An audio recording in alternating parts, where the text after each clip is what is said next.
കുവൈറ്റിലെ American എംബസിയും ആക്രമിക്കപ്പെട്ടു.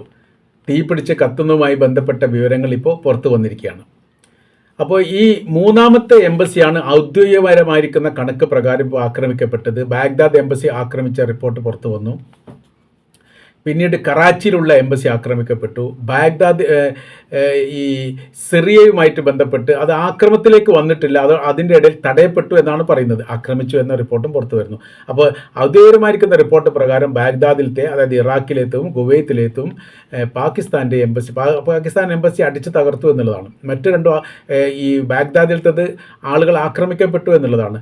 കുവൈറ്റിലത്തത് missile ആക്രമണം നടത്തി എന്നുള്ളതാണ്. അങ്ങനെ വ്യത്യസ്ത രാജ്യങ്ങളിൽ ഇപ്പോൾ എംബസി പോലും സുരക്ഷിതമല്ല എന്നുള്ളതും, അതോടൊപ്പം തന്നെ കുവൈത്ത് ഗവൺമെൻറ് ഇപ്പോൾ ഔദ്യോഗികമായിരിക്കുന്ന ഒരു പ്രസ്താവന പുറപ്പെടുവിച്ചിരിക്കുന്ന അമേരിക്കൻ പൗരന്മാർ റോഡിലൂടെ ഇറങ്ങി നടക്കരുത്, സുരക്ഷിത കേന്ദ്രങ്ങളിലേക്ക് പോകണം എന്ന് പറയുകയും അറേബ്യൻ രാജ്യങ്ങളിലെ പരമാവധി അമേരിക്കൻ എംബസി അടിച്ചു പൂട്ടുകയും ചെയ്തിരിക്കുകയാണ്.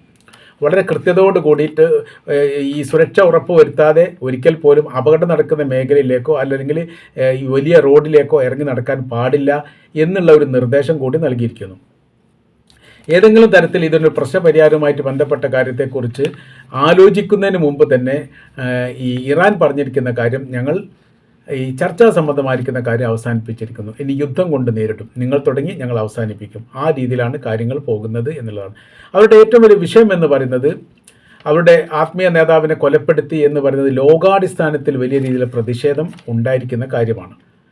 അങ്ങനെ വരുന്ന സമയത്ത് അതിനുള്ള പ്രതികാരം, ചോരക്ക് ഞങ്ങൾ ചോര കൊണ്ട് തന്നെ മറുപടി പറയും എന്നുള്ളതാണ് ഈ സംഭവം. ഈ മരണത്തോടനുബന്ധിച്ച് തന്നെ ഇറാൻ്റെ പ്രസിഡന്റ് ഔദ്യോഗികമായിട്ട് തന്നെ പറഞ്ഞത്. ആ കാൽപാത ഞങ്ങൾ പിന്തുടരുകയും അതിന് ഞങ്ങൾ പകരം ചോദിക്കുകയും ചെയ്യും. ഞങ്ങൾക്ക് മുൻപിൽ ഇസ്രായേലോ അമേരിക്കയോ ബ്രിട്ടനോ ഏതെങ്കിലും ശക്തിയുള്ള രാജ്യങ്ങൾ ഞങ്ങൾക്ക് വലിയ രീതിയിലുള്ള ഭയം ജനിപ്പിക്കുന്നില്ല. കാര്യമെന്ന് പറയുന്നത് അവർക്കെതിരെയാണ് ഞങ്ങൾ നിർമ്മിക്കപ്പെട്ടത്.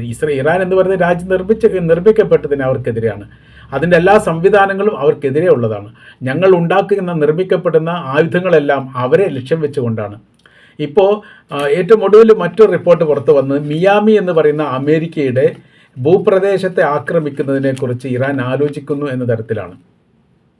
അഥവാ 10,000 കിലോമീറ്റർ മുതൽ 12,000 കിലോമീറ്റർ വരെ ദൂരപരിധിയുള്ള മിസൈൽ ഇറാൻ്റെ കൈവശത്തിലുണ്ട്.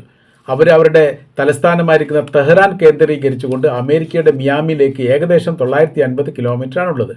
വേണമെങ്കിൽ അവിടെ ആക്രമിക്കാൻ പറ്റും, അതിനുള്ള കാര്യങ്ങളും ആലോചിക്കുന്നുണ്ട് എന്ന തരത്തിലാണ്.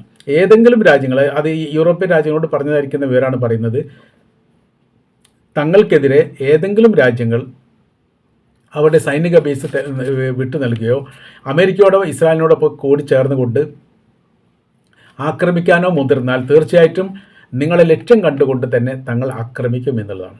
ഈ ഒരു യുദ്ധവുമായിട്ട് ബന്ധപ്പെട്ട കാര്യത്തിന്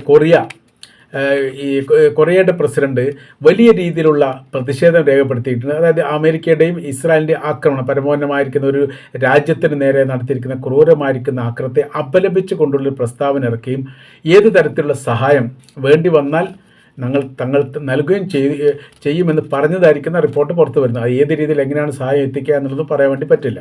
ഹോർമൂസ് കടലുമായിട്ട് ബന്ധപ്പെട്ട് കടൽ അടച്ചിട്ടില്ല എന്നുള്ളത് ഇറാൻ്റെ വിദേശകാര്യമന്ത്രി അബ്ബാസ് അറാജി ആവർത്തിച്ച് പറയുന്നു. കടൽ അടക്കുന്നില്ല, പക്ഷേ നിയന്ത്രണങ്ങളുണ്ട്. ഇപ്പോൾ 6-ലധികം കപ്പൽ ആക്രമിക്കപ്പെട്ടിട്ടുണ്ട് എന്നുള്ളതാണ്. അതുകൊണ്ട് തന്നെ ഈ മേഖല കേന്ദ്രീകരിച്ചുകൊണ്ട് കപ്പൽ പോകുന്നില്ല. ചൈനയിലേക്ക് പെട്രോളിയം എത്തിക്കാൻ വേണ്ടിയിട്ട് കപ്പൽ അടക്കുന്നത് വലിയ രീതിയിലുള്ള ബുദ്ധിമുട്ട് അവർക്കുണ്ടാകും എന്നതിനാലും അന്താരാഷ്ട്ര പാത അടക്കേണ്ട ഒരു സാഹചര്യം വന്നിട്ടില്ല എന്നതിനാലും ഇപ്പോൾ നിലവിലെ സാഹചര്യത്തിൽ അടക്കുന്നില്ല എന്നുള്ളതാണ് അബ്ബാസ് അറാജി ഈ വിഷയവുമായിട്ട് ബന്ധപ്പെട്ട് പ്രതികരിച്ചിരിക്കുന്നത്. കൊല്ലപ്പെട്ടിരിക്കുന്ന ഈ സൈനിക മേധാവികൾ, പ്രതിരോധ മന്ത്രി, അതേപോലെ തന്നെ അവിടുത്തെ പരമോന്നത നേതാവ്, ഇവർക്കൊക്കെ പകരം ആളുകളെ നിയമിച്ചുകൊണ്ട് ഉത്തരവുണ്ടാവുകയും ചെയ്തു. ഇനി ഇവരായിരിക്കും നയിക്കുക. ഇവർ കുറച്ചുകൂടി ഖമനേയിയെ സംബന്ധിച്ചിടത്തോളം തീവ്ര നിലപാടിൽ നിന്ന് അയവ് വന്ന ഏറെക്കുറെ ഒരു മീഡിയം നിലപാടുകാരാണ്. ഇപ്പോൾ അധികാരമേറ്റാണെങ്കിൽ തീവ്ര നിലപാടുകാരാണ്. ചോരക്ക് ചോര എന്നുള്ളതാണ്. കീഴടങ്ങുന്നതിനേക്കാൾ നല്ലത്, ഏറ്റവും അന്തസ്സുള്ളത് മരണമാണ്. മരണത്തെ സ്വീകരിക്കുക. അതുകൊണ്ട് എന്ത് ചെയ്യുക? യുദ്ധം ചെയ്യുക എന്നുള്ളതാണ്. സർവ്വമേഖല കേന്ദ്രീകരിച്ചുകൊണ്ട് യുദ്ധം ചെയ്യുക എന്നുള്ളതാണ് അതിൽ നിന്ന് മനസ്സിലാക്കാൻ വേണ്ടി പറ്റുന്നത്. ഇപ്പോൾ ഗൾഫ് രാജ്യങ്ങൾക്ക് പുറമെ മറ്റു പല മുസ്ലിം രാജ്യങ്ങളിലും ഈ എംബസി കേന്ദ്രീകരിച്ചുകൊണ്ട്, അതായത് അമേരിക്കയുടെ എംബസിയെ കേന്ദ്രീകരിച്ചുകൊണ്ട് വലിയ പ്രതിഷേധ കാര്യങ്ങൾ നടക്കുന്നുണ്ട് എന്നുള്ളതാണ്. അപ്പോൾ അമേരിക്കയുടെ പൗരന്മാർ വ്യത്യസ്ത മേഖലയിൽ നിന്ന് പുറത്തിറങ്ങി നടക്കാൻ പറ്റാത്തൊരു സ്ഥിതി ഇപ്പോൾ തന്നെ സംജാതമായിരിക്കുന്നു എന്ന് ചുരുക്കം. ഇതിന് അയവ് വരിക എന്നുള്ളത് നിലവിൽ സാഹചര്യത്തിൽ ഇനി ദിവസങ്ങളെടുക്കാൻ സാധ്യതയുണ്ട് എന്നുകൂടി വിലയിരുത്തുന്നു. എന്നാൽ ഒമാനെ സംബന്ധിച്ച് സംബന്ധിച്ചിടത്തോളം സമാധാന ശ്രമവുമായിട്ട് അവർ ഇതിനു വേണ്ടി ശ്രമിക്കുന്നുണ്ട് എന്നുള്ളതാണ്. പക്ഷേ എന്ത് ഫോർമുല വെച്ചിട്ടാണ് ഈ സമാധാനം ഉണ്ടാക്കുക എന്നതിനെക്കുറിച്ച് ഒരു കൃത്യമായിരിക്കുന്ന വിവരം ഇപ്പോഴും പുറത്തു വന്നിട്ടില്ല. കാര്യം എന്ന് പറഞ്ഞാൽ അവർക്ക് നഷ്ടപ്പെട്ടത് തിരിച്ചു കൊടുക്കാൻ പറ്റാത്ത ആളാണ്. അങ്ങനെ വരുന്ന സമയത്ത് കീഴടങ്ങുന്നതിന് തുല്യമായിരിക്കുന്ന ഒരു സ്ഥിതികൾ വരും. പിന്നീട് ആണവ ചർച്ചയുമായിട്ട് ബന്ധപ്പെട്ട കാര്യം അടുത്ത ഘട്ടത്തിൽ വീണ്ടും നടക്കുന്ന ഒരു സ്ഥിതി വരുമോ എന്ന് ഈ ഒരു മധ്യസ്ഥർക്ക് പോലും പറയാൻ വേണ്ടി സാധിക്കാത്ത ഒരു അവസ്ഥയിലാണ് ഇപ്പോൾ നിലനിൽക്കുന്നത്. അതിനോടൊപ്പം തന്നെ ചില റിപ്പോർട്ടുകൾ, അത് സോഷ്യൽ മീഡിയ കേന്ദ്രീകരിച്ചുകൊണ്ടുള്ള റിപ്പോർട്ടാണ്. അതിൽ പറയുന്ന കാര്യം ഇങ്ങനെയാണ്: ആണവായുധ പരീക്ഷ നടത്താൻ വേണ്ടി ഇറാൻ ഒരുങ്ങുന്നു എന്ന തരത്തിൽ. അത് ഔദ്യോഗികമായിട്ടോ ഏതെങ്കിലും മീഡിയകളോ അതല്ലെങ്കിൽ ഏതെങ്കിലും ചാനലുകളോ റിപ്പോർട്ട് ചെയ്യപ്പെട്ടതല്ല. പക്ഷേ ചില സോഷ്യൽ മീഡിയകൾ, അവിടുത്തെ സോഷ്യൽ മീഡിയ ഹാൻഡിലുകളിൽ അത് സിറിയയിൽ നിന്നാണ് വന്നത് എന്ന് പറയപ്പെടുന്നു. അങ്ങനത്തെ ഒരു ശ്രമങ്ങളും അവസാന ഘട്ടത്തിൽ അവർ നടത്തും, അല്ലെങ്കിൽ അതിൻ്റെ ആസൂത്രണമായിരിക്കുന്ന പരിപാടികളൊക്കെ വെച്ചിട്ടുണ്ട്. ഈ സർക്കാർ വീഴുന്ന ഒരു ഘട്ടം വന്നാൽ, സർക്കാരിന് നിലനിൽക്കാൻ പറ്റാത്തൊരു സാഹചര്യം വന്നാൽ അറ്റ കൈ ഇറാൻ പ്രയോഗിക്കും എന്നുള്ളതാണ്. എന്താണ് അറ്റ കൈ എന്നതിനെക്കുറിച്ചുള്ള വിവരങ്ങളൊന്നും യഥാർത്ഥത്തിൽ നമുക്കറിയില്ല. അതിനോടനുബന്ധിച്ച് ഈ പറഞ്ഞതാണ് ആണവായുധ പരീക്ഷ നടത്താനുള്ള ശ്രമങ്ങൾ നടത്തുന്നുണ്ട് എന്ന കാര്യങ്ങളൊക്കെ പറയുന്നുണ്ട്. അപ്പോൾ യുദ്ധവുമായിട്ട് ബന്ധപ്പെട്ടുള്ള വിഷയത്തിൽ നമ്മൾ മനസ്സിലാക്കേണ്ട കാര്യം, അതിൽ അപൂർവമായിരിക്കുന്ന വിവരങ്ങൾ മാത്രമേ പബ്ലിക്കായിട്ട് പുറത്തോട്ട് വരും. ഈ മേഖല കേന്ദ്രീകരിച്ചുകൊണ്ട്, അതായത് ഇപ്പോൾ നമ്മളിപ്പോൾ ഇറാനിലാണ് ഇപ്പോൾ ഇത് നടക്കുന്നത്. ഇറാനിൽ നമ്മുടെ കേരളത്തിലെ ഒരു ചാനലിലെ റിപ്പോർട്ടർമാരും ഇല്ല.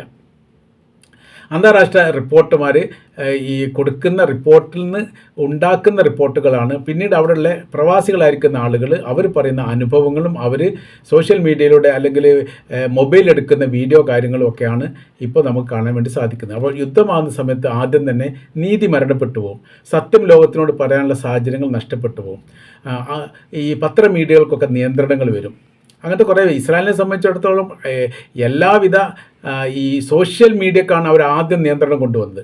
ഏതെങ്കിലും തരത്തിൽ ഇവിടെ നടക്കുന്ന ഒരു സംഭവം പുറത്തു പോയി കഴിഞ്ഞാൽ ആ സമയത്ത് അവർക്കെതിരെ രാജ്യദ്രോഹ കുറ്റത്തിൻ്റെ പേരിൽ കേസ് ചാർത്തുമെന്ന് ഔദ്യോഗികമായിട്ട് തന്നെ പറയപ്പെട്ടിട്ടുണ്ട്. അതുകൊണ്ട് ഇസ്രായേൽ നടക്കുന്ന സമയം, ഇസ്രായേൽ ഒരു 25 മരണം നടന്നാൽ ഒരു മരണം മാത്രമേ അവർ സ്ഥിരീകരിക്കൂ. അത് തന്നെ പല വീഡിയോകളോ മറ്റുള്ളതോ പ്രചരിപ്പിക്കും എന്നുള്ള പേടി കൊണ്ടും, ഇനിയിപ്പോൾ സാറ്റലൈറ്റ് ചിത്രങ്ങൾ പുറത്തു വിടുമോ എന്നുള്ള പേടി കൊണ്ടും അവരെന്ത് ചെയ്യുമെന്നറിയോ, ഒരു മരണമാണ്. ഇപ്പോൾ 20 ആളെ കാണാനില്ല എന്നുള്ള റിപ്പോർട്ട് പുറത്ത് വന്നു.